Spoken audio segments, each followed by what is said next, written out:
Mercredi 3 mai, c'est l'heure du retour de l'information sur les antennes de la télé sans filtre. Très heureux de repartir pour cette mise à jour de l'actualité. Madame, monsieur, bonjour, c'est le 12h45. Voici les titres.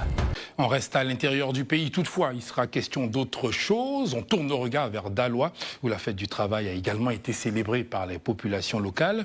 Là-bas aussi, à l'instar de ce qui se fait à la capitale, il y a eu un défilé avant la traditionnelle étape des discours des centrales syndicales. Oui, la trêve sociale est toujours de rigueur, mais il y avait de la place pour quelques requêtes tout de même. C'est ce que nous explique en détail Pierre Loy, qui bénéficie pour ce reportage de l'accompagnement vocal de Jessica Koné. L'édition 137 de la Fête du Travail à Daloa a été marquée par une floculation d'activités, notamment un défilé de l'artère principale à la préfecture de région et par la remise du cahier des charges au secrétaire général 2, représentant le préfet de Daloa. Au cours de cette cérémonie, les différentes centrales syndicales ont reconnu les efforts consentis par l'État de Côte d'Ivoire. Cependant, elles ont profité de cette occasion pour transmettre certaines de leurs requêtes. Par ailleurs, celle d'obtenir le statut de la fonction publique territoriale. L'accent a été également mis sur la cherté de la vie, la sécurisation des personnes et des biens. Les travailleurs de Daloa et banlieue, travailleurs et travailleuses affiliés, remercient le chef de l'État pour sa constante sollicitude à l'endroit des travailleurs.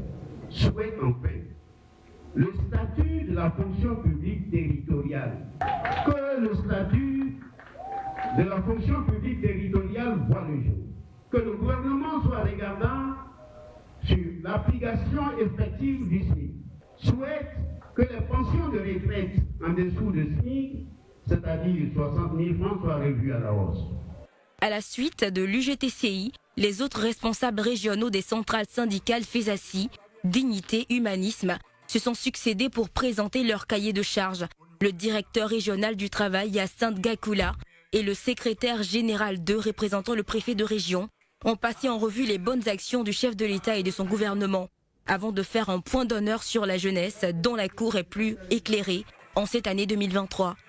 Mesdames et messieurs, le président de la République, dans son adresse du 25 avril dernier, face au Parlement réuni en congrès, a réaffirmé l'engagement du gouvernement à amplifier les projets de formation, d'éducation, de création d'emplois et d'insertion professionnelle des jeunes. En témoigne l'adoption par le gouvernement, en consultation avec les jeunes, du programme de la jeunesse du gouvernement PJGOUV 2023-2025. L'administrateur civil a réceptionné les cahiers de charges des syndicalistes et a promis transmettre leurs préoccupations au gouvernement. Les hostilités se sont soldées par un important défilé de tous les travailleurs du public et du privé jusqu'à la dernière instance de la cité des Galbaouans.